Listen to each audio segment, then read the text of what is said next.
The Bushfire Royal Commission's findings are shaping up to be a key political battleground in the lead up to the state election. Among the most controversial recommendation is the replacement of single wire power lines across the state and putting some underground. While the government says the plan is far too expensive, the opposition argues the government has exaggerated the cost of implementation. Black Saturday's most devastating blaze was started by a faulty power line at Kilmore East. This week, the man who came close to putting it out spoke for the first time to Lisa Maximovic.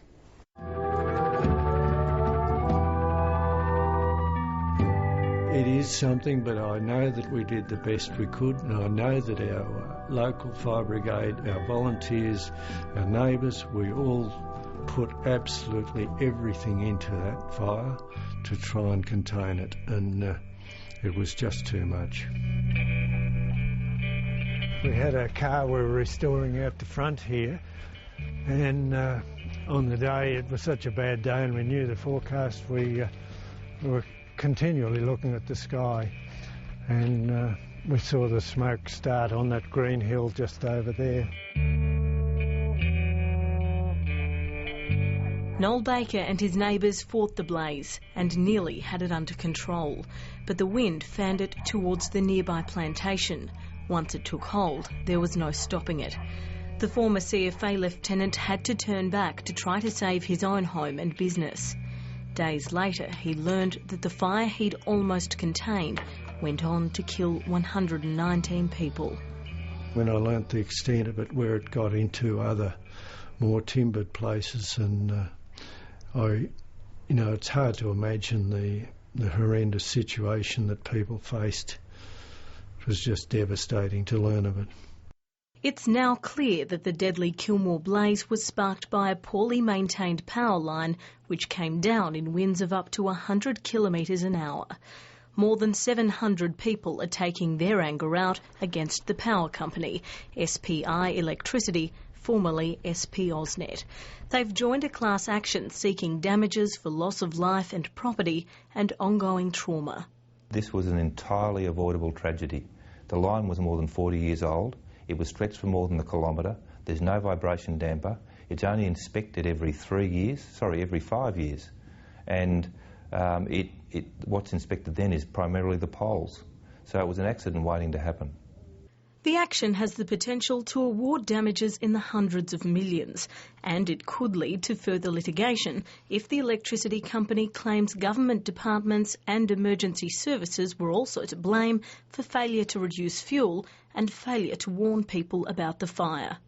There's been a formal indication that by SPI that they will join third parties, and we anticipate they may seek to join the CFA, or Utility Asset Management, which is the maintenance provider. During the Royal Commission's hearings, power lines became one of the most contentious issues.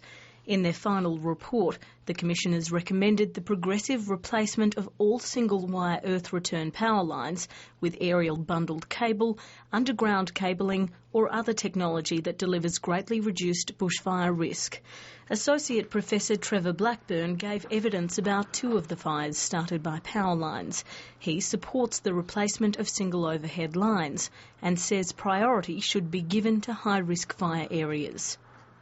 The problem, of course, is that there are 60,000 kilometres of overhead line conductors in Victoria and 30,000 kilometres of single-wire earth return overhead lines, and so it's really not a viable option to replace all of that. It really has to be done on a risk assessment basis. Last week, the state government put its own spin on the Royal Commission's findings, suggesting that it was far too expensive to put all cables underground. The difficulty we had with the Royal Commission's recommendation is that they recommend that each and every one of the SWER and the 22 kV lines be undergrounded over time, either in the high-risk areas within 10 years or at the end of their life and the replacement stage subsequently. And that's a very huge task. The Commission didn't say that. The Commission said that over a 10-year period Work should be done to upgrade power lines using a variety of technologies. It should be a full commitment to that recommendation, not just a couple of $1 million for some research. The government says it will legislate to strengthen the obligations of energy companies, and a new industry panel called the Powerline Bushfire Safety Task Force will provide its own suggestions to the government by June next year. But going underground doesn't seem to be in the equation. There are three major causes of fire in Victoria. First is lightning strikes, second is power lines, and the third is arson. And as I said before, the simple unambiguous fact is you could have every single power line in Victoria underground and you'll still get fires. There's arguments as to whether you should or you shouldn't. All I can say about that on behalf of the victims is when you're considering whether to do it or not, think about the real cost of these sorts of disasters.